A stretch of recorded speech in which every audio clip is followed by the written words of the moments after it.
The day of my wedding was supposed to be the happiest day of my life. At least, that's what everyone kept telling me. For months, people asked the same question. Are you excited? And every time I smiled and said yes, because I truly believed it. My name is Laura, and 3 years ago, I thought I had found the perfect man. His name was Michael. We met in the most ordinary way possible, at a mutual friend's birthday party. I almost didn't go that night. I had a long week at work and was thinking about staying home. But my friend insisted. Just come for an hour, she said. If you hate it, you can leave. So I went. And that's where I met Michael. He was standing near the kitchen talking with a group of people. Tall, calm, Confident in a quiet way. When we were introduced, he smiled politely. And from the very first moment, something about him felt safe. We talked for most of the night. About simple things. Movies. Travel. Our jobs. Nothing dramatic. Nothing life-changing. But when I went home that evening, I remember thinking one thing very clearly. I want to see him again. and I did. A week later, we went on our first date. Then another. And another. Michael was different from anyone I had dated before.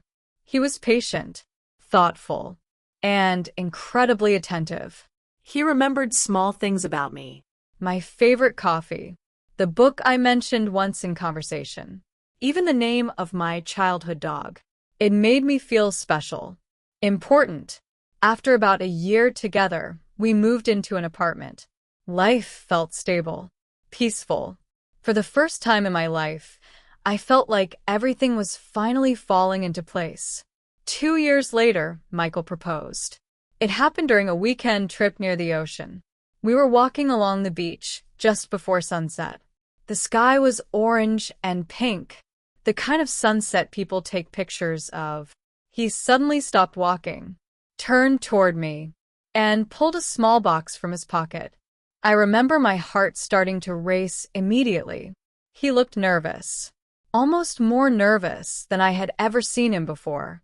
"Laura," he said quietly, "I want to spend the rest of my life with you." Then he opened the box. Inside was a simple ring. Elegant. Beautiful.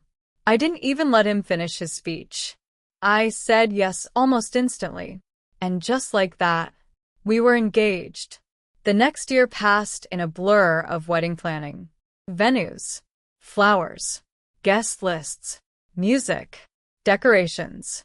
At times it felt overwhelming. But Michael always reassured me. "Don't worry," he would say. "This is going to be perfect." And honestly, I believed him. Our families were excited. Our friends were excited. Everything seemed to be moving toward this one big moment. Our wedding day. The morning of the wedding started early. Very early. My bridesmaids arrived at the hotel suite before sunrise. Hair stylists, makeup artists, photographers. The room quickly filled with people and noise. Everyone seemed happy, laughing, taking pictures, drinking champagne. I remember looking at myself in the mirror after the makeup artist finished. For a moment, I barely recognized the person staring back at me. The dress was beautiful. White. Elegant. Exactly the one I had imagined wearing for months. My mother stood behind me. She looked emotional. "You look stunning," she said softly. I felt nervous. But it was the good kind of nervous. The kind that comes before something important. Around noon we left for the venue. The ceremony was taking place in a large garden behind an old historic building. Rows of white chairs were arranged between tall trees. Flowers everywhere. Soft music playing in the background. It looked exactly like the wedding I had dreamed about. Guests were already arriving when we got there. I stayed inside the preparation room with my bridesmaids. Traditionally, the bride and groom don't see each other before the ceremony. So Michael was somewhere else in the building with his groomsmen. At least, that's what I assumed. Everything felt surreal. Like I was watching my life from outside my own body. A photographer came into the room. 10 minutes, he said. 10 minutes. In 10 minutes, I would walk down the aisle. In 10 minutes, I would marry the man I loved. My bridesmaids hugged me. My mother wiped a tear from her eye. And then my phone buzzed on the table. At first I ignored it. It was probably just a friend sending congratulations. But it buzzed again. And again. Finally I picked it up. The message was from a number I didn't recognize. There was no name. No explanation. Just a single text message. And a photo. For a moment, I just stared at the screen. Confused. Then I opened the image. And the moment I saw what was in that photo, my entire body went cold. For a moment, I thought my eyes were playing tricks on me. Panic started creeping into my thoughts. Maybe he left his phone somewhere. Maybe he was busy with the photographer. Maybe. My phone buzzed again. Another message from the unknown number. This time it wasn't a text. It was another photo. My heart pounded as I opened it. This one was clearer. Taken from a slightly different angle. Michael was standing near the same bed. The same woman was there. But now her face was fully visible. The moment I saw her, my entire body froze. Because I knew exactly who she was. And that was the moment I realized something even worse than betrayal. The woman in the photo was one of my bridesmaids. For a few seconds, I couldn't move. My mind refused to accept what I had just seen. I stared at the photo again. And again. But it didn't change. The woman standing next to Michael in that hotel room was Rachel. One of my bridesmaids. One of my closest friends. Rachel and I had known each other since college. She was there when I met Michael. She was there when he proposed. She was even the one who helped me choose my wedding dress. And now, she was in a hotel room with my fiancé the night before our wedding. My hands started shaking so badly that I had to lean against the wall. This couldn't be real. It had to be some kind of misunderstanding. But deep down, I already knew the truth. The photo was too clear. Too real. There was no way to explain it. My phone buzzed again. Another message from the unknown number. Still want to marry him? My chest tightened. Whoever was sending these messages clearly knew everything. But I didn't care about that right now. There was only one thing on my mind. I needed answers. Immediately.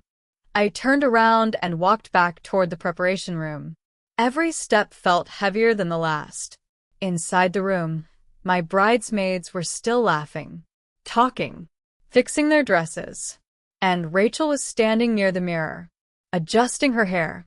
For a moment, I just stood there looking at her. She noticed me in the reflection. "Hey," she said casually. "You ready?" My heart was pounding so hard it felt like it might explode. I slowly walked toward her. The room suddenly felt very quiet, like the air itself had changed. Rachel smiled. "You look amazing," she said. Then I held up my phone and showed her the photo. The moment her eyes landed on the screen, her smile disappeared. Her face turned pale. For a second, she didn't say anything. The other bridesmaids noticed the silence. "What's going on?" one of them asked. Rachel looked at me, then at the phone, then back at me. Her voice was barely a whisper. "Laura, I can explain." That sentence hit me like a punch to the chest. Explain. Explain what? The fact that she slept with my fiancé the night before my wedding? Since when? I asked quietly. She didn't answer. Since when, Rachel? Her eyes filled with tears. A few months. A few months. My entire body went cold. All this time. All those dinners. All those conversations. All those moments where she stood next to me smiling. She knew. She knew the entire time. One of the bridesmaids gasped softly. "Oh my God." The room had become completely silent. Rachel stepped closer to me. "I never wanted you to find out like this," she said. I felt a bitter laugh rise in my throat. "Like this?" I said. How exactly were you planning for me to find out? She didn't answer. At that moment, something inside me changed. The sadness. The shock. The panic. All of it slowly turned into something else. Clarity. I turned and walked out of the room again. My mother was standing in the hallway. Sweetheart, she said. It's time. I looked at her, then at the doors leading to the garden where everyone was waiting. Friends, family, Guests. all of them expecting to see a beautiful wedding. Instead, they were about to witness something very different. The music started playing outside, the signal that the ceremony was about to begin. My mother smiled gently. Ready? I took a deep breath and nodded, but not for the reason she thought. We stepped outside into the garden. All the guests stood up as I walked down the aisle. People were smiling. Some were taking photos. Some were crying. At the end of the aisle stood Michael, wearing his suit, looking nervous. But when he saw me, he smiled. That same smile I once thought meant safety. Trust. Love. I walked all the way to the altar.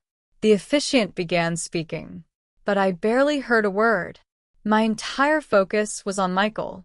He leaned closer and whispered quietly, "You look beautiful." I slowly reached into my dress, Pulled out my phone. and opened the photo. Then I held the screen up in front of him, right there, in front of everyone. His smile disappeared instantly. The color drained from his face. The silence in the garden became heavy.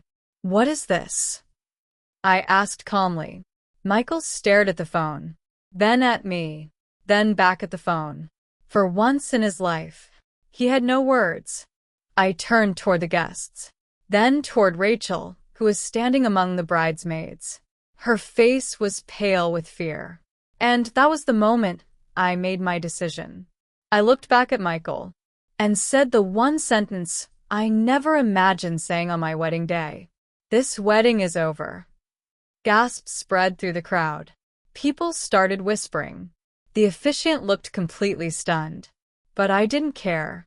For the first time that day, I felt completely certain. I took off the ring, placed it in Michael's hand, and walked away, still wearing my wedding dress, still hearing shocked voices behind me. But none of that mattered anymore, because sometimes the worst day of your life is actually the day you finally see the truth.